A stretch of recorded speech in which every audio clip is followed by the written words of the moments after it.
Encuentro, enfoques y contrastes de ideas para la construcción de una ciudadanía informada, inclusiva, con justicia social y participación democrática. En voz alta. Muy buenas noches, como todos los jueves queremos agradecer el favor de su atención.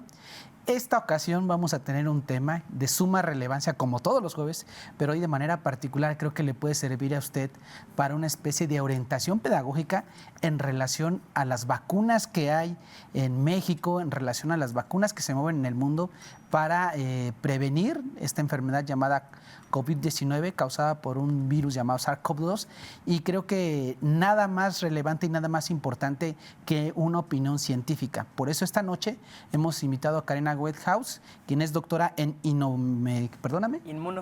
inmunogenética por la Universidad de Cambridge. Es investigadora de nuestra Universidad Autónoma de Querétaro en la Facultad de Ciencias Naturales, profesora investigadora.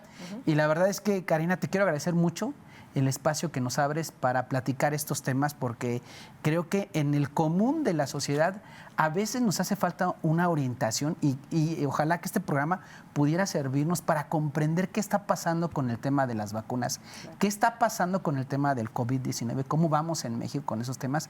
Y la verdad es que son cosas que son necesarias para vivir el día a día como ciudadanas y ciudadanos de este país, que ya aprovechando que ya pasaron las elecciones, la verdad es que hay temas que nos deben de ocupar de manera inmediata, ¿no? Claro. Entonces, yo te quiero agradecer, Karina, que te abras un espacio en tus actividades académicas para compartir con el público de TV UAC, con el público de En Voz Alta, tu conocimiento desde una perspectiva científica. Bien. Fíjate que nosotros en el espacio de la televisión, en la radio de la universidad, siempre abrimos, digamos, foros de discusión en torno a diversos temas, ¿no? Hay gente que se ubica como izquierda, derecha, diestros, siniestros, y la verdad es que también hay gente que se ubica dentro del espectro del debate ideológico como conservadores, neoliberales y demás.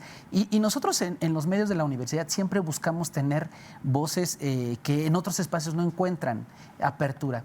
Y creemos que el único requisito que tenemos siempre es, uno, mostrar evidencias de lo que se dice. Dos, que sea plural. La pluralidad no quiere decir que solo estés recargado hacia un lado del espectro, sino las dos posturas. Y para nosotros tu participación en los medios de la universidad ha sido muy enriquecedora, Karina, y lo digo con toda certeza, para orientar a nuestro público, ¿no? Compartía previo al aire, hemos tenido críticas muy severas de algunos detractores y algunos defensores de los grandes intereses de las farmacéuticas en el mundo en relación a algunas de tus participaciones, ¿no? Y el argumento siempre ha sido, a ver, la postura en este programa y en todo lo que se dice en la universidad es desde la ciencia, ¿no? Para evitarnos, lo decías muy bien, no somos niños de declararnos como vacunas o antivacunas, pero sí declararnos con una postura totalmente científica y que lo que hable sea la ciencia, y qué mejor que una voz calificada. Entonces, yo te quiero agradecer en este sentido la apertura y quisiera iniciar que nos platiques, a ver, en México hay cifras, ¿no? Hay datos de cuántas personas han sido vacunadas o inmunizadas, si se quiere decir así la palabra, tú me corregirás, sobre este tema del SARS-CoV-2, ¿no? Quisiera empezar por ahí. ¿Cuántas personas han sido ya vacunadas en México, si traemos el dato, Karina? ¿Y qué porcentaje representa de la población? Claro que sí. Bueno, antes de responderte, muchas gracias por este espacio. Tú dices que estás como muy agradecido de que yo esté aquí. Es al revés, en realidad, ¿no? Porque son muy pocos los espacios que se han abierto durante estos 4 años para poder tener una conversación, no un debate, una conversación con respecto a muchos temas que el grueso de la población no necesariamente tiene una comprensión cabal, ¿no? No tienen que tenerla, no están formados necesariamente en esos temas, pero que se han vuelto indispensables para, pues, su propia salud, ¿no? Entonces, yo lo agradezco mucho y sí, efectivamente, pues algo ha caracterizado esta pandemia, precisamente esa actitud infantil de estar en un bando, ¿no? Un bando o el otro, eres pro o eres anti, eres esto, y la ciencia no es así, el conocimiento no es así, se requiere de este debate, así que yo lo agradezco mucho. Y el tema es muy relevante porque En México, de acuerdo a datos oficiales, es decir, los datos de la OMS que están curados, están organizados, digamos, por la Universidad Johns Hopkins. Hay una página que se llama Our World in Data, como Nuestro Mundo en Datos, donde pueden consultarlo. Y ahí dice que el 76% de la población mexicana ha recibido al menos una dosis de estos productos, al menos una. Es un poquito más bajo el porcentaje del otro. Te puedo decir el dato exacto, mira, es más. Tenemos el 76.22% al día de hoy que han recibido, de acuerdo a la OMS, eso es al menos una dosis. Y eso corresponde a 97.18 millones de mexicanos. Estamos hablando a partir de la edad en la cual se autorizaron estos productos. Es decir, bebés no entran a menos de que las personas se los hayan llevado a otro país para inocularlos, ¿no? Entonces, no es trivial el número de mexicanos que ha recibido al menos una dosis, considerando lo que vamos a poder platicar en un rato con respecto a estos efectos colaterales o efectos adversos. Sí, en la misma Organización Mundial de la Salud, este es un dato que yo rescaté del 2023, habla de 225 millones de dosis en todo México. Exacto. Y que en el caso de los que ya recibieron dos, se habla del 62 al 64% de la población, ¿no? Y yo creo que es importante atender estos datos en un contexto de qué tanto ha sido esparcido no sé si mecanismo de prevención de esta enfermedad o mecanismo de otras circunstancias, pero que de alguna otra forma pues ha tenido impacto muy expandido entre la población en México, ¿no? Entonces, yo quisiera también empezar a ahondar desde tu conocimiento, Karina, que nos expliques qué es una vacuna. Okay. ¿Para qué sirve una vacuna? ¿Y cuáles son las técnicas de las vacunas que se han insertado en México? Tengo a la vista que fueron inyectadas o como se diga, aplicadas a las de AstraZeneca, la de CanSino, la de Janssen, la de Moderna, la de Pfizer, la de Sputnik, Biotech y Sinovac. Entonces, esas son las que yo ubico y últimamente Patria, ¿no? Esta que de mexicana no tiene nada, pero que se ponió por ahí, ¿no? Entonces, este tipo de vacunas, que nos expliques, ¿qué es una vacuna? ¿Estas son o no vacunas? ¿Y por qué se habla de técnicas diferentes? Ok, bueno, son varios puntos. Sí, varios. El primero, la definición de vacuna cambió en el 2021. Después de la pandemia. Sí. Hasta antes de ese momento, una vacuna se consideraba un producto que era un preparado de microorganismos, fueran virus, bacterias, ¿no? Casi siempre son los únicos dos, menos común otros tipos de organismos, de parásitos.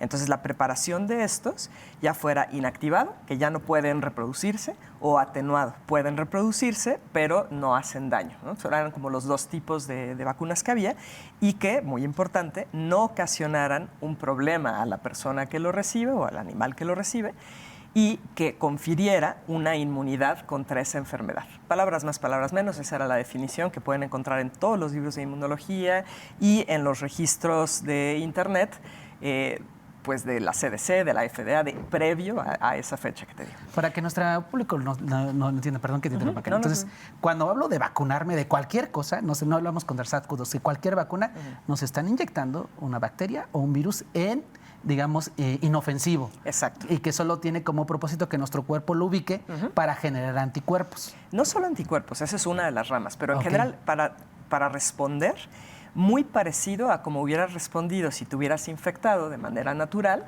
pero sin que tengas que pasar por la enfermedad, ¿no? Es un poco eso. Y eso genera memoria en mi organismo para cuando me expongo con el bicho. Sí, es como ni te enteras, ¿no? Claro, porque eso es una característica muy importante del sistema inmune de los vertebrados que tenemos mandíbula inferior. Esto es bien importante en la evolución, aparece más o menos hace 450 millones de años. Y con ese evento, la aparición de la mandíbula inferior, se da también un evento inmune, que es la habilidad de poder tener un repertorio de linfocitos, que es una célula especializada del sistema inmune, enorme, y que se genere memoria. O sea, si nosotros vemos, por ejemplo, una araña claro que tiene sistema inmune, pero no es un vertebrado y mucho menos tiene mandíbula inferior. Ellos no pueden hacer eso de la memoria. Tienen sistema inmune, pero eso no. Nosotros sí. Nosotros y los perros y ballenas y aves, ¿no? Todos los vertebrados que tenemos mandíbula inferior. Entonces, la idea es justo generar una respuesta inmune de larga duración. ¿Qué tan larga? la memoria, ¿no? Pues puede ser toda la vida. O sea, a ti te vacunaron contra sarampión, yo supongo, cuando eras niño. ¿Y te han vuelto a vacunar? No, jamás. Jamás, porque eso se pone en la infancia, 2 dosis y se acabó. Y tú no vuelves a infectarte jamás porque da una inmunidad duradera. Lo mismo que daría el haberte infectado normalito, ¿no? Pasas por esa enfermedad y ya está. Entonces, esa era la definición de una vacuna, ¿no? Conferir esta inmunidad protectora con memoria específica, utilizando un preparado, ya sea activado pero atenuado, o sea que no te hace inofensivo. daño. Exacto. O inactivado. Haz de cuenta, lo mataste a las bacterias, mataste al virus, por así decirlo, ¿no? Pero después cambió y se volvió antes de la pandemia. Incluyeron también algo que reflejaba las nuevas tecnologías, que podía ser una parte de esa bacteria o de ese virus. Por ejemplo, una proteína. Eso podía ser. ¿Cuál era el problema con eso? Que si tú piensas, por ejemplo, imagínate que esto fuera un virus. Sí, Esto claro. es un virus, ¿ok? Tiene esta parte del cuaderno que vamos a pensar que es una proteína, las hojas son otra proteína, la tinta es otra proteína y esto de plástico es otra, ¿no? Distintas. Si esto entra en el cuerpo, en chiquito obviamente, ¿no? Vamos a tener una respuesta de detección de esta, la tinta y esto, 4 proteínas distintas o cachitos de esas proteínas y vas a tener memoria contra todas esas. Claro. Pero ¿qué pasa si yo arranco una hoja nada más y eso es lo que te doy? Solo vas a tener una respuesta contra esa hoja, no contra todo lo demás, ¿no? Contra esa proteína Exacto. de la bacteria o del virus. Exacto. Entonces, ¿por qué hacen eso? Porque hay algunos microorganismos donde la respuesta mayor es hacia esa proteína. Y entonces, bueno, se generan muchas copias de esa proteína en un bioreactor, se llama, se cuenta como un tanque enorme donde tienes ahí cultivando eso que estás queriendo producir. Lo purificas y eso es lo que das, ¿no? Por ejemplo, la vacuna de aquí de la UAC, que todavía no sale, pero bueno, la Kivax, era justo esa aproximación, producir proteína, y eso se purifica y eso se da. Bueno, ese tipo de vacunas sí entran en la definición, además que ya no es el organismo completo, es una parte de, ¿no? Pero sigue sin provocarte la enfermedad ni nada así. Bueno, el asunto es que el 90 y tantos % de las vacunas, entre comillas vacunas, que se están aplicando contra el COVID no son vacunas. Ahorita explicaré por qué, ¿no? Pero la definición, regresando a eso, cambió en el 2021 por la CDC y lo pueden buscar en la página de la CDC. De acuerdo a la CDC, ahora una vacuna no especifica que tiene que ser un microorganismo. Dice, es un preparado que se inyecta casi siempre o que puede ser oral, etcétera, y que estimula una respuesta inmune contra algo. Ya, pum, se acabó. Ni siquiera específico. Ya no hablan de memoria, quitaron lo de enfermedad. Bajo esa definición, Arturo, es que me da mucha risa, porque bajo esa definición, yogurt es una vacuna, porque estimula el sistema inmune. ¿Cómo crees? Bueno, o sea, bajo esa definición es tan ambigua, tan abierta, que dices, bueno, pues... ¿Qué es la CDC? La CDC es el Centro de Control de Enfermedades, son sus siglas en inglés, ¿no? Centers for Disease Control. Eso es en Estados Unidos. En Estados Unidos, ¿Y por qué nosotros como mexicanos tenemos que atender esa definición de vacunas? Uy. No, perdóneme, doctora, pero explíquenos un poquito. No, es que es todo un tema político, ¿no? Resumido, entonces... Porque... ¿En serio quieres ir ahí? No, porque, pues digo, o sea, no, es político, porque al final México y muchos otros países suelen hacer lo que hace el imperio, ¿no? El imperio de los gringos. Pues, ¿no? Pues sí. No, o sea, al final es eso, pero bueno, yo no soy política y trato de mantenerme en el área que yo manejo, pero ese es el asunto, que la definición actual es tremendamente laxa, que de verdad un yogurt... Podría ser una vacuna. Pues bajo esa definición, claro, es algo que estimula el sistema inmune.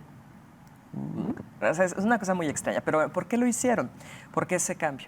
Porque estos productos que inyectaron no está confiriendo inmunidad contra ese agente, mucho menos de manera que quede una memoria a largo plazo. Por eso las personas están teniendo que poner, si eso eligen, otra y otra y otra. En Estados Unidos ya están recomendando la 9ª. Acaba de salir eso hace un par de semanas. Están recomendando la 9ª dosis. Me voy a regresar un poquito. Entonces, estas, ya para no darles su publicidad a estas marcas de vacunas, entonces, en realidad, no atienden esa definición anterior. No, y no ha llegado todavía a eso. Ahorita nada más es hacia qué es lo que hace una vacuna. Lo volvieron muy laxo, ¿no? Okay, bueno, y eso vuelvo a decir, lo pueden consultar en la página de la CDC. Pero ahora es la tecnología, ¿no? Antes se hacían los productos que nosotros recibimos de niños eran inactivadas o atenuadas, ¿no? Después se cambió hace poco tiempo hacia aquellas que son basadas en proteínas, ¿no? Entonces había inactivado, atenuado y basadas en proteínas, ¿vale? Y ahorita en este programa no creo que tenga mucho caso hablar que si son buenas, que si no. O sea, es un tema por completo así Polémico y diferente. aislado. Pues más que la polémica, porque no es huirle eso, es que es un tema completamente distinto. Pero estos productos en realidad son terapia génica, ¿ok? Cuando nosotros hablamos de terapia génica, la mayor parte de la gente lo que piensa es, no, pero eso es tomar un gen y cambiártelo, ¿no? O te hacen algo en el genoma. La gente piensa en eso. Entonces, no sé si quieras poner la número 1, por favor, de las diapositivas. No sé si pueden... ¡Ay, perfecto! Ahí está. Esto es tomado de una publicación que al final voy a poner todas las referencias, o la gran mayoría de las que voy a mencionar aquí. La terapia génica es más que eso. Incluye, por ejemplo, hacer edición genética. Quizás a tu público les suena estas palabritas de CRISPR-Cas. Está muy de moda ahorita. Lo pueden ver en las noticias incluso. Eso es terapia génica. Pero hay muchos otros. Y no voy a entrar ahorita que si hay ASO o XNA, no importa. El chiste es que hay muchas formas de hacer terapia génica. Y del lado derecho, en el círculo más rojo, dice ARN mensajero o ADN exógeno. ¿Qué quiere decir eso? Dar ARN mensajero o dar ADN que no es mío. Eso también es terapia génica. Esa imagen viene de un libro, lo único que hice fue ponerlo en inglés, en español, perdón, fue lo único, ¿no? Y del lado derecho podemos ver una imagen que está representando una de estas, entre comillas, vacunas de ARN mensajero, en este caso es la de Moderna, aunque lo mismo aplica para la de Pfizer, y tú mencionaste BioNTech, es lo mismo. Pfizer y BioNTech es lo mismo, ¿no? Okay. Son de ARN mensajero. En esa imagen se ve esos circulitos, ¿no? Esas bolitas son lípidos y adentro hay algo que parecen como gusanitos. Sí. Esos son las moléculas de ARN mensajero, ¿ok? Ahí te marca 3. En realidad, la vacuna genética de Moderna tiene 40 billones por dosis de esos gusanitos. La de Pfizer tiene 13 billones, ¿ok? Bueno. Entonces, ¿qué es lo que pasa? ¿Por qué sería terapia génica? Porque la definición de terapia génica es darte instrucciones genéticas que no son tuyas para que tu célula produzca esa proteína. Puede ser que se inserte en tu genoma o no, eso no importa, por eso hay todos distintos tipos de terapia génica, pero yo te doy las instrucciones. Entonces, y es importantísimo entender eso. ¿Qué instrucciones están dando aquí? La instrucción para que nuestras células fabriquen la proteína del virus, la proteína Spike. O sea, que ya no están inyectando la proteína, ni esta hojita de la libretita, no. Le están diciendo a tu sistema... ¿Cómo producirla? ¿Cómo producir esa proteína? Exacto. Oh, exacto, eso. Y qué eso, moderno. Bueno, qué moderno y qué tremendo. ¿Por qué? Porque no teníamos información acerca de cuáles podían ser los problemas potenciales a mediano y largo plazo. Porque esta tecnología, en particular la de ARN mensajero sintético, no se había utilizado fuera de ensayos clínicos muy limitados en los humanos. Y de pronto se aplicó al mundo entero, con diversas enfermedades, gente que ya había tenido el COVID, no importó, ¿no? No había un solo estudio, por ejemplo, que nos dijera, bueno, al menos vimos que no hay efectos de alteración en el desarrollo de un feto si tú se lo aplicas a una mamá. No había. No había un solo estudio con respecto a, oye, ¿y esto puede inducir la formación de mutaciones? Nada. Se aplicó de esa manera. En el caso de las que se basan en ADN, que sería AstraZeneca, Janssen, Sputnik, CanSino, de las que recibimos aquí, esas es muy parecido, pero en lugar de darte las instrucciones como ARN, te las están dando como ADN. ¿Cuál es la diferencia entre las dos cosas? Imagínate una célula y dentro hay un núcleo. Sí, en el núcleo está el ADN. Sí. Y esa es la información que es igual todas tus células, todas, ¿ok? Entonces, afuera, en el citoplasma, hay unas bolitas que se llaman ribosomas que lo que hacen es leer ARN. Entonces, normalmente, olvídate ahorita de estas inyecciones, tienes la célula, el núcleo, y cuando tú necesitas producir una proteína, se da un proceso que se llama transcripción. Quiere decir, un pedacito del ADN es copiado, como si lo cambias ahora a ARN, sale del núcleo, se va a los ribosomas y tiene las instrucciones para hacer la proteína. Eso pasa todo el tiempo y luego es degradado y ya, si no estarías produciéndolo todo el tiempo. Sí, claro. Entonces, Con lo que hacen con el ARN mensajero de Pfizer y de Moderna es entra ese ARN al citoplasma y tus ribosomas generan la proteína. No tiene que entrar al núcleo, aunque luego platicaremos de qué pasa. En el caso de adenovirus, que sería AstraZeneca, todas esas que te dije, entra hasta el núcleo. Se inserta como si fuera un cromosoma. Forma lo que se conoce un mini cromosoma. Eso es muy conocido para todos los que estudian adenovirus desde hace mucho tiempo. Y entonces ahora tu núcleo tiene más información genética. ¿Okay? Y eso pues hace el proceso de generar de nuevo ARN y entonces la proteína. Entonces es muy importante que al público le quede claro, y eso pues intenté decírselos hace 3 años y medio, que no son vacunas, son terapia génica. ¿Y por qué importa?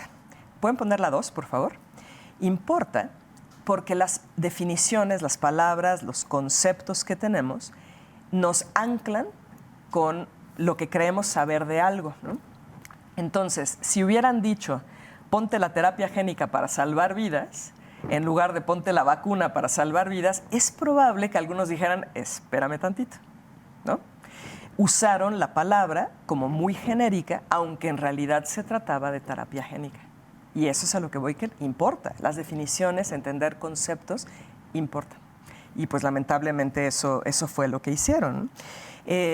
No sé si quieras preguntar algo de esto antes de que sigas. Sí, no, pues entonces en esta parte en realidad por eso me queda como claro que por eso cambiaron el nombre de las vacunas. Bueno, la definición de las vacunas, ¿no? Porque en realidad no fueron vacunas, sino fue terapia génica la que se usó y que fueron etiquetadas como, oiga, ¿y dónde estaban nuestros científicos, doctora? O sea, en México que no tenemos voces autorizadas, eso no se llama vacuna, se llama terapia génica.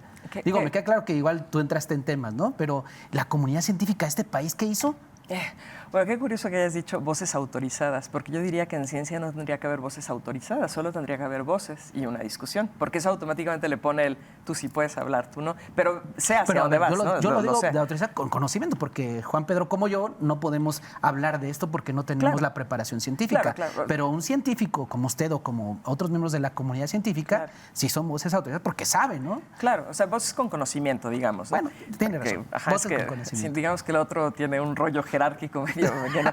Pero, claro, o sea, ¿qué pasó? Muy pocos en distintas partes del mundo hablamos, ¿no? Y lo digo en plural porque tú lo sabes, Arturo. Sí, o sea, yo llevo 4 años hablando al inicio solamente de la pandemia, ¿no? Y conforme se fue acercando lo de estas autorizaciones, entre más me puse a investigar, pues más dije, a ver, espérenme un segundo y traté de avisar, ¿no? Traté de avisar. ¿Qué pasó? Que al final se censuró. Y no estoy diciendo que la UAC haya censurado, fue un poco circunstancial lo que pasó. No, solo para que nuestro público tenga un ejemplo, le voy a poner, permítame interrumpirle, doctora. Nuestra audiencia tiene que saber que cuando empezó la pandemia, nosotros la tuvimos a usted como invitada en varias ocasiones en los medios de la universidad, y al menos nuestro canal de YouTube lo tumbaron. Fue censurado totalmente y ahí la universidad pidió muchísima información relacionada con estos temas y otros que pues sí, o sea, desde luego yo quiero pensar que detrás de esas decisiones, aparte de decir que violentábamos las reglas de la comunidad que suscriben estas redes sociales, me parece que también hay intereses económicos muy potentes de estas marcas, de estas vacunas, ¿no? Entonces, yo creo que eso también habrá que dejarlo asentado, ¿no? Que igual este mismo programa en YouTube puede llegar a ser censurado. Es posible. Entonces, esperemos que no, pero pues si fuera el caso, no se pierda por televisión abierta el espacio. Sí, o sea, es un programa bien complejo, porque por un lado es, como dices, estos intereses de una industria muy poderosa que financian muchos medios de comunicación, y eso pues se sabe, o sea, simplemente es cuestión de que la gente entre y vea quiénes son los que financian pues a las compañías de televisión, de radio, de prensa, etcétera, ¿no? Incluyendo redes sociales. Pero por otro lado está el otro asunto, que es la misma comunidad científica que dice, yo no quiero que me llamen antivacunas, ¿no? Y yo pertenezco a la comunidad científica, entonces ¿cómo voy a dudar de que las vacunas sirven? ¿Sí me explico? Es como un círculo vicioso, lo cual es tremendo porque habla de que mi gremio, lamentablemente, es tremendamente reaccionario. No se caracteriza por ser, lamentablemente, cuestionador, ¿no? Y porque se quedaron ciclados en el, pero ¿cómo puedes hablar mal de las vacunas? Y entonces dices, es que no son vacunas. O sea, cuando la gente dice, ¿cómo puede decir eso, doctora, si la vacuna de polio ha hecho tal, si tal? Pero no estoy hablando de esa. Esto no tiene nada que ver con la vacuna de polio, ni rotavirus, ni nada. Como dije, eso sería tema de otra cosa por completo, ¿no? Un programa enorme, larguísimo. Esto es terapia génica. ¿Qué sabemos de terapia génica? ¿Qué evidencia tenemos de su seguridad y de su seguridad en la población en general? O sea, mujeres embarazadas, por ejemplo. Se empezó a aplicar en mujeres embarazadas sin contar todavía con la evidencia de que eran seguras. Y eso fue un escándalo. ¿Por qué? Porque salió publicado, si no estoy equivocada, por ahí de marzo a abril del 2021, un primer estudio que presentaba los resultados del análisis de la aplicación de la vacuna de Pfizer-BioNTech, que es de ARN mensajero, en mujeres embarazadas, ¿no? Y dijeron, ya, ahí está la evidencia de que no pasa nada. Y al final tuvieron que hacer una retractación del estudio. ¿Por qué? Porque los datos que habían presentado, que venían en el material suplementario, que lamentablemente pocas personas leen, o sea, cuando tú lees un artículo, hay también material suplementario muchas veces, pero muchas personas no lo ven. Y ahí se veía cómo habían contabilizado el que no hubiera habido abortos. Y fue tremendamente tramposo, porque no tomaron en cuenta el periodo completo, ¿no? Entonces, cuando se veía el periodo completo, se veía que había abortado un número muy importante de mujeres vacunadas, ¿no? Eso está ahí, o sea, cualquier persona puede entrar y decir, a ver, voy a buscar el artículo y se ve retractación, estos fueron los errores de este artículo. Eso es muy serio. ¿Por qué? Porque se aplicaron estos productos, ahí puse solo el ejemplo de mujeres embarazadas, pero se aplicó a personas sin poder tener la certeza de que eran productos seguros. Y las consecuencias las estamos viendo ahora, ¿no? Oiga, doctora, a ver, en el caso de las vacunas, por ejemplo, del sarampión, de la viruela, vacunas que pues, todos los mexicanos y mexicanas hemos recibido por parte de la salud pública, ¿esas vacunas sí tenían ya un análisis serio de las consecuencias de ellas? O sea, es una pregunta, digo, porque a lo mejor se va a ver muy feo, pero la ciencia avanza en la medida que experimenta, ¿no? Sí, claro. Entonces, claro. Es a partir de error y experimento, que va evolucionando la ciencia. Y yo creo que es parte fundamental del método científico el cuestionamiento de estas cosas. Entonces, en el caso de estas vacunas ya pasadas, ¿sí había un tema o en realidad también, igual que estas otras, fuimos experimentando los resultados? Bueno, es un tema complicado de responder, mucho más allá de sí o no, ¿no? Sí. En términos de tiempo, pues obviamente ha habido mucho más tiempo. Conforme más pasa el tiempo, más puedes ver efectos y demás, ¿no? Pero cuando se aprobaron, cuando se empezaron a inyectar, cuando se empezaron a suministrar, ¿teníamos claro los científicos o las científicas de aquel momento de los impactos de esas vacunas? En algunos casos mucho más que en otros. Yo te propongo algo, Arturo, para que no nos desviemos del tema de estos, porque de verdad, si no va a quedar en la mente de las personas que estamos hablando de lo mismo y no es lo mismo. Te propongo, si estás interesado, que hagamos en otro momento una sesión de esas otras, de las vacunas, ¿no? En realidad. Sí. Pero aquí que nos centremos en las vacunas genéticas, porque lo que está ocurriendo tiene que ver con cómo fueron elaboradas y la tecnología en la cual se basa, ¿no? Entonces, no es por batear la pregunta. No, de manera general, algunas tenían más evidencia que otras. Hay mucha área para poder discutir y decir, a ver, espérate, pero ¿contra qué lo evidencia comparaste? Que ahora con estas, ¿no? Pues simplemente por el tiempo, ¿no? Simplemente por el tiempo. Pero en aquel momento, ¿se habría más evidencia que estas ahora? Para algunas sí, para algunas no. Eso me queda claro, porque eso también podría ponernos en un contexto de que, bueno, a lo mejor desafortunadamente siempre la ciencia pues tiene que experimentar. Y digo, se oye muy frío lo que estoy diciendo, Claro. Porque son vidas humanas, no deberíamos, ¿no? Pero hay que atender un poco a la historia, ¿no? Pero bueno. Claro, pero aquí sería un experimento que fue a la población mundial, ¿no? Sí, no algo controlado, en billones. Si pueden poner, por favor, la número 3. Quiero explicar la 3 y luego va a ser la 4, las fases de desarrollo comunes, ¿no? Aquí podemos ver la fase de desarrollo común de vacunas como las que dije, normalitas. Sí, claro. Tarda 10 a 15 años. Y estas no fueron el caso. No, claro que no. ¿Esta terapia genética o cómo? ¿Génica? Terapia génica, no fue el caso, no siguió este protocolo. Nada. O sea, aquí tenemos primero estudios preclínicos. ¿Qué es lo que hacen? Trabajan con animales que usan como modelos.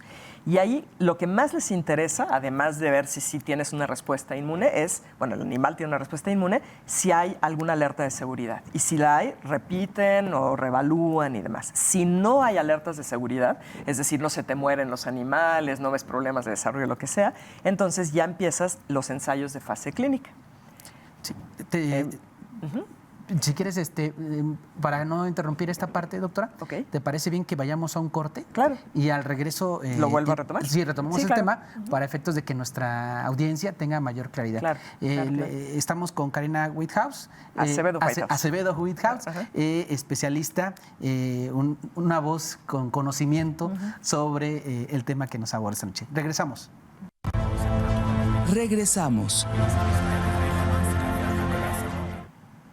Muchas gracias por estar con nosotros. Estamos esta noche platicando sobre el tema de la terapia génica. Estamos con la doctora Karina Acevedo Wijats, especialista en esos temas. Y bueno, nos gustaríamos retomar la parte de las fases que tendrían que seguir una vacuna.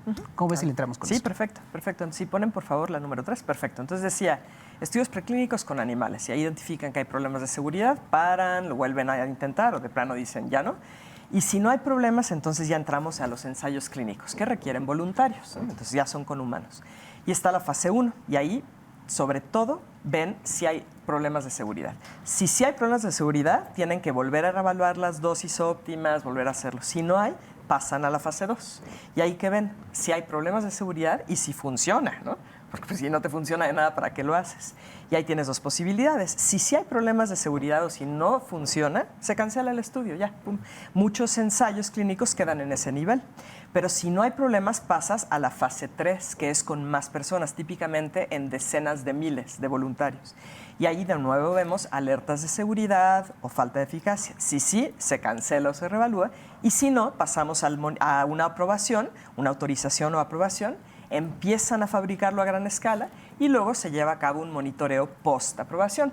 Para ponerte un ejemplo, la vacuna de rotavirus, una vacuna que salió, no recuerdo si fue en los 80s o 70s, creo que 70s, ya estaba en monitoreo post-aprobación y empezaron a tener casos de intususcepción, que es que el intestino tenga tanto movimiento que se mete un pedazo dentro del otro. Imagínate como un calcetín que se hizo así.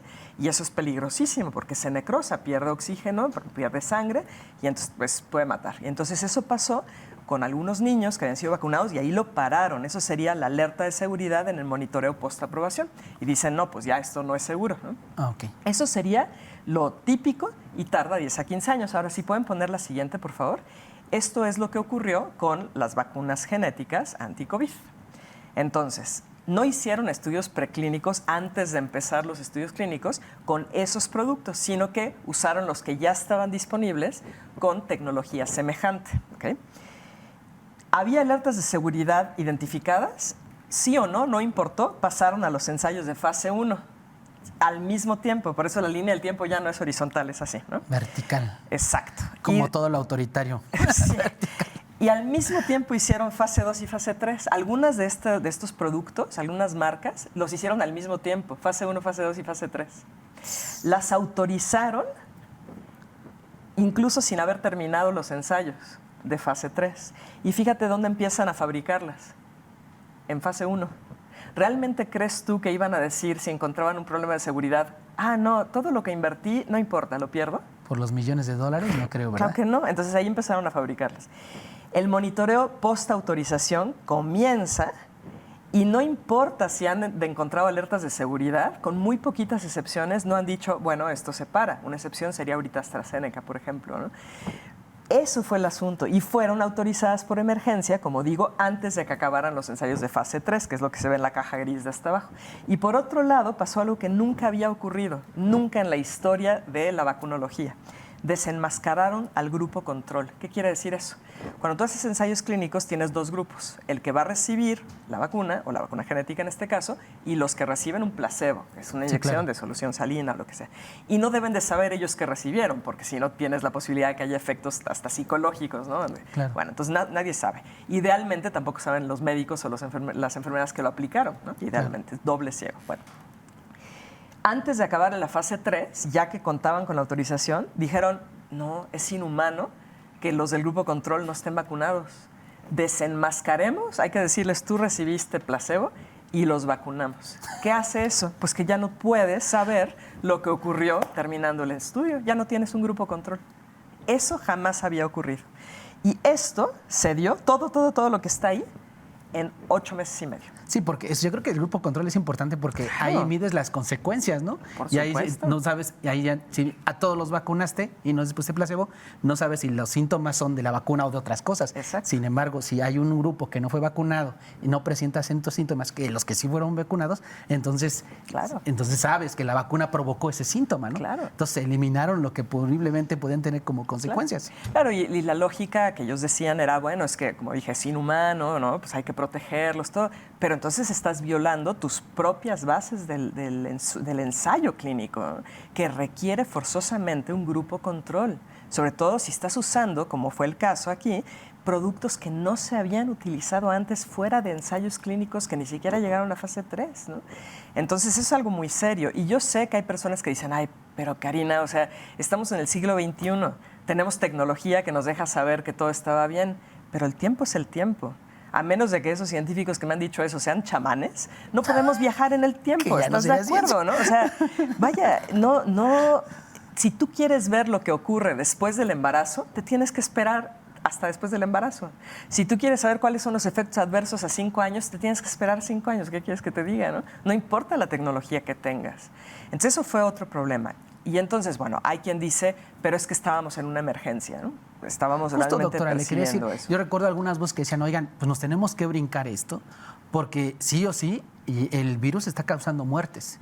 Y sí o sí está demostrado que estos posibles ensayos, como en lugar de vacunas, pues están salvando vidas. Entonces, las autoridades atendieron esta emergencia sanitaria y se brincaron estos pasos, ¿no? Eso fue alguno de los argumentos que dieron. Algunos de los argumentos, claro. Mira, el asunto es, vamos a poner por favor la 28, si pudieran poner el número 28, que muchas personas siguen teniendo la idea de que esto se trata de un virus tremendamente letal. O sea, hay quien dice, hasta vi los comentarios en el video previo de Presencia Universitaria, es que doctora, era vacunarse o morir. Vamos a ver esos datos. Esto fue publicado en el 2021, ¿ok? Cuando 2021. Estaba tremendo, todo el mundo estaba aterrado. La pandemia estaba al full. Y lo que estamos viendo aquí, en el eje de las Ys, es la tasa de fatalidad por caso. Quiere decir, de cada caso considerado COVID, ¿qué porcentaje muere? ¿De acuerdo? A 120 días. Es decir, de que te infectaste en el día 1, ¿cuál es tu tasa de letalidad durante 120 días? Pensando en que, pues, bueno, pueden ser efectos incluso posteriores, ¿no? Sí, claro. Y luego tenemos aquí en el eje de las X los meses. Marzo 2020, cuando se declara la pandemia, y empiezan ellos a colectar los datos desde mayo. Y luego termina en julio del 2021. Y los colores representan distintos lugares geográficos. Entonces tenemos Reino Unido en verde, donde en mayo teníamos una tasa de fatalidad relativamente alta, del 0.2%, ¿ok? Pero rápidamente bajó, de manera que septiembre, noviembre, ¿en cuánto estamos? 0.02%. Lo mismo ocurre en Japón, en Australia, en Malasia, en Corea del Sur. ¿Por qué esos países? Porque son los que Luo y colaboradores tenían los datos para analizar. Ponen la siguiente, por favor. Nada más, permítame, a ver. Pero estas personas, si regresamos al anterior, Kitsa, ¿estas personas fueron vacunadas? No. Aquí, fíjate las fechas. O sea, es posible que hayan sido vacunados. Por ejemplo, en Reino Unido, en diciembre, el 8, si no estoy equivocada, de diciembre del 2020, se autorizaron. Entonces, habrían sido entre enero y febrero vacunados algunos, ¿no? Malasia, por ejemplo, empezó un poco después. Pero acuérdate, la fecha, o sea, todo 2020 no teníamos vacunas. Hasta inicios del 2021 y gradualmente van incrementando el porcentaje de personas vacunadas. Sí, porque entonces la caída de decesos en Reino Unido no se explica por la vacuna. No, claro que no. No, pues entre mayo y noviembre no había vacuna, ¿no? Claro. Gracias, doctor. La siguiente es una publicación de Pesulo y colaboradores que incluye a Johannes Ioannidis, que es un investigador, el epidemiólogo más citado del mundo, quien es asesor de la OMS. Comento eso para que no crean que estoy sacándome datos así al azar, ¿no? Aquí tenemos tasa de fatalidad por infección y edad, ¿no? ¿Por qué? Porque desde el inicio se supo que COVID no afectaba igual a personas de acuerdo a su grupo de edad y a las comorbilidades que tenían. Entonces, mira, del grupo de 0 años, o sea, recién nacido a 19 años, la tasa de fatalidad es menos de 0.001%. Y en el grupo de 60 a 69 no llega al 1%, que es el grupo más afectado. Entonces, aquellas personas que dicen, pero es que ¿era vacunarte o morir? No. Si estabas más allá de 60 años, tenías en promedio 1%. Menos de 1% de probabilidad de morir. Pero la tasa de fatalidad global, mundial, tomando todo en cuenta, es 0.03%. ¿Pueden poner la siguiente? Porque es posible que la población que nos escucha no sepa lo que implica 0.03%. Al final es muy abstracto. Ahí pueden ver un montón de puntitos. Y a lo mejor alcanzan a ver 3 puntos rojos. ¿Ok? Eso sería 0.03%. O sea, 3 casos en todos esos.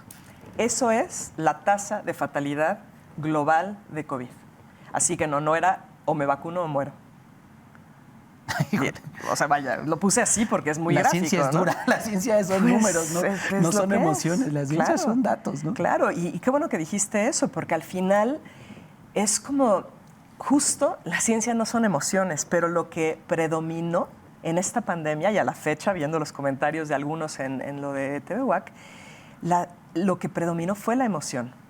Fue la rabia, fue el miedo, sobre todo, el miedo, y desde el miedo no puedes tomar decisiones racionales. Entonces, las personas, lamentablemente, tenían la idea de, es que si no me inyecto, muero. Pero ya vimos ahí los datos globales de cuál era la tasa de fatalidad. ¿Eso quiere decir, está diciendo Karina que no murió gente? No, claro que no estoy diciendo eso. Estoy diciendo, esos son los datos oficiales de letalidad. En algunos países fue un poco mayor, sobre todo relacionado con 2 cosas. 3 cosas. La estructura de edad de la población, por ejemplo, en Italia, que murió mucha gente al inicio, había muchas personas mayores de edad. Es menos común ser más joven en Italia, está sesgado hacia eso, ¿no? Sí, por los segmentos poblacionales. Exacto.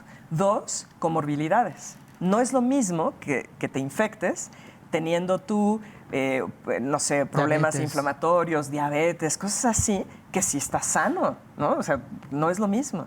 Y 3, el tipo de tratamiento que se dio. En México, 9 de cada 10 intubados moría. 9 de cada 10. ¿Por qué? Porque esa intubación no era el procedimiento adecuado. ¿Por qué? Porque la gente tenía inflamación en los alvéolos. Les ponían a presión oxígeno y lo que ocasionaban era un barotrauma. Hay muchísimas publicaciones que dicen, uy, eso es así. Entonces, el virus por sí mismo, muy poca letalidad. Doctora, se nos está agotando el tiempo y hay 2 preguntas que quisiera que me contestara y para que nuestra audiencia... A ver, la primera, y ya usted me dice cuál pelotea primero. Okay. Una, hasta la fecha, ¿cuáles han sido las consecuencias negativas el habernos suministrado estas vacunas? Okay. Y si hay alguna marca en particular, ni modo, le damos o llegue. Esa parte. Y lo segundo, ¿me vacuno o no me vacuno, no? Porque uno de repente se hace esa pregunta y pues yo no sé cómo funciona el cuerpo humano, porque pues no es mi disciplina, pero entiendo que puedo yo generar mis anticuerpos ante un bicho externo. O sea, esto que acaba de decir usted es muy importante, de la parte de si soy sano no me va a afectar. Claro. Mucho, probablemente sí, pero ese 3% habla mucho. Entonces 0.03%. Perdónenme. ¿Sí? Que es 2 órdenes de magnitud más chico, ¿no? O sea, entonces la verdad es que yo creo que esto puede ser como muy orientativo para nuestra audiencia. Claro. ¿Cuál escoge primero? Bueno, voy a empezar. Dijiste cuáles son los efectos. Si pueden poner las 5, por favor. Esto es un comparativo tomado de los sistemas de registro europeos, VigiAccess se llama. Bueno, de hecho, esto es de la OMS. VigiAccess es a nivel mundial. En rosa vemos ahí el número de reportes de efectos adversos post-vacunación para COVID. ¿Ok? Eso es desde diciembre 2020 hasta noviembre 2023. Estamos hablando de 5.200.000 reportes. En azul están los reportes de influenza desde diciembre del 97 a octubre del 2023. Son poquititos. Ajá. Tenemos un problema.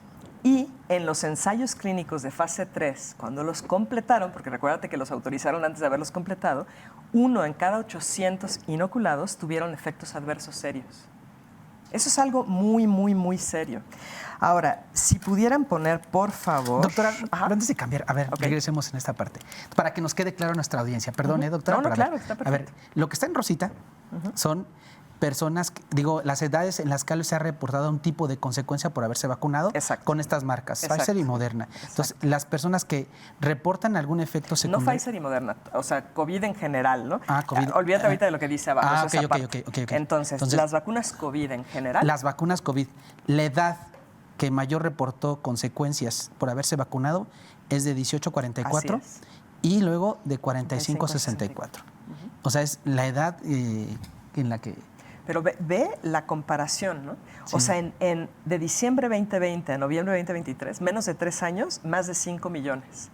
Entre el 97 y el 2023, ¿ve cuántos años son? Con la vacuna de influenza, 300,000 reportes. O sea, nada. No estoy diciendo que esos 5 millones que están ahí registrados sean por la vacuna, pero para eso son esos sistemas de monitoreo. Te permite detectar señales de alarma y eso es una señal de alarma enorme. Ahora, encima, los efectos adversos serios de la fase 3 de los ensayos clínicos, específicamente de Pfizer y de Moderna juntos, fueron 1 de cada 800. 1 de cada 800. Eso es tremendo, considera cuántas personas han recibido esos productos, ¿no? Ahora, si pudieran poner, por favor, el número 33. Porque hay personas que dicen, ¿por qué no dijeron nada? ¿Por qué, doctora, usted no dijo nada? No, sí dije. Esto es, nada más uno de muchos ejemplos, un escrito que nosotros mandamos en mayo del 2021. Ahí estoy yo como autor correspondiente. Son 57 científicos, incluyendo la doctora Teresa García Gasca, quien firma también este documento. Que fue rectora de esta universidad. Claro, donde decimos, hay preguntas urgentes sobre seguridad vacunal que exigen respuestas de las agencias. Lo mandamos a 7 revistas, ni siquiera lo quisieron revisar. ¿Qué hicimos? Lo subimos como un preprint a un repositorio en Autorea y tienen el número de identificación digital, lo pueden ver. Y ahí se veían ya desde mayo del 2021, fíjate que estamos ahorita en junio del 2024, mayo del 2021 ya se veían esos efectos. Si pueden poner la imagen de las figuras, nada más quiero que vean cómo se veía. Lo que estamos viendo aquí es millones de personas vacunadas con al menos una dosis en el eje de las X, en el horizontal. Y en el Y son muertes diarias por COVID. Entre más se vacunaba en India, más muertes COVID se daba. Lo mismo en Colombia, lo mismo en Mongolia, con un poco más de ruido. Y en el mundo en general, imagínate todo el ruido que hay ahí, y aún así se puede ver esa tendencia. Entre más se vacunaron, más murieron. Hay una explicación mecanística. Obviamente en una hora que tengamos de programa no puedo explicar todo, ¿no? No. Pero eso se dijo, lo dijimos. ¿Por qué ni siquiera fue revisado el artículo? Supongo que por grandes intereses de las farmacéuticas, ¿no? Claro. Entonces es muy fuerte. Y si pueden poner la 36 en lo que te respondo la siguiente. Aquí tenemos en la 36, son distintos códigos QR para que las personas que quieran puedan buscar algunos, solo son algunos. En el libro que escribí son más de 1000 referencias, Arturo. Si quieren ver las publicaciones que dicen esto es terapia génica o que sí había efectos adversos y se sabía desde un inicio, o que no se queda en el lugar de la inoculación. Estos productos viajan hasta el cerebro, viajan y llegan a órganos reproductivos, o que hay más mortalidad de enfermedades, o cuánto tiempo seguimos produciendo la vacuna y más información. Creo que pueden sacar una foto de esto y con sus teléfonos ya ir directo, pero solo es una probada, ¿no? Ahora, para responder tu pregunta, yo nunca le he dicho a la gente, haz esto o no hagas esto. Nunca. Tu pregunta es, ¿nos vacunamos? Mi respuesta es, si ya empezaste a entender que aquí hay mucho más de la idea que nos dijeron de son seguras y efectivas, entonces busca información. La información está. Y entre más conocimiento tengas, más puedes tú tomar una decisión informada, con responsabilidad sobre tu propio cuerpo. Eso es todo. O sea, nunca le voy a decir a las personas qué hacer. 1, no me corresponde, ¿no? Y 2, necesitamos ya, como humanidad, tener responsabilidad sobre nuestras propias decisiones. Qué respuesta tan dura. Pero es la verdad. Yo creo que nuestro programa de esta noche pudiera ser orientativo, formativo, para adentrarnos un poco más en el tema de las vacunas, en el tema de esta, se me olvidó el nombre, terapia terapia génica, y que de alguna otra forma, pues las consecuencias. La verdad es que al ver estos datos, pues uno entra en esos rangos altos de edad, ¿no? Y que los achaques empiezan, ¿no? No sé, yo recuerdo haber visto, ya nada más para cerrar el programa, doctora, ¿cuál sería el síntoma que ya está documentado de que si alguien atiende un síntoma de esta naturaleza, acuda al médico? Ya nada más para cerrar el programa, doctora, nos quedan 2 minutitos. Claro, miocarditis es uno importante. ¿Qué se refiere a inflamación del músculo cardíaco. O sea, ¿y eso tiene algún síntoma, doctora? Sí, en muchas personas puede ser silencioso, pero en el momento en el que tienen un gasto cardíaco elevado, ¿qué quiere decir eso? Yo estoy aquí tranquilamente sentada contigo, mi corazón no está haciendo un esfuerzo muy grande, pero si yo me paro de repente y corro hasta rectoría, tengo una demanda cardíaca fuerte. Si yo tuviera miocarditis y trato de hacer eso, entonces el corazón que está dañado ya no puede contraerse bien y puedo yo tener un síncope, desmayarme o hasta tener una muerte repentina. Entonces, si tengo taquicardias, ¿hay que atenderlas? ¿Alguna cosa así? Pues Perdón. Lo que se recomienda es personas, sobre todo hombres jóvenes, que eso es entre 12 años y 35 años, ¿no? que se hagan pruebas de sangre para ver si tienen troponina, que es un indicador de daño, ¿no? Pero también hay coagulopatías, es decir, alteraciones de coagulación que han hecho que haya coágulos por todos lados. Seguro has escuchado de eso, sí, ¿no? las piernas, Cáncer sí. es otro muy fuerte que ya se está diciendo de manera abierta, ¿no? Entonces, ojalá que la gente en México, quienes nos escuchan, empiecen a darse cuenta que esto no es un asunto de conspiración.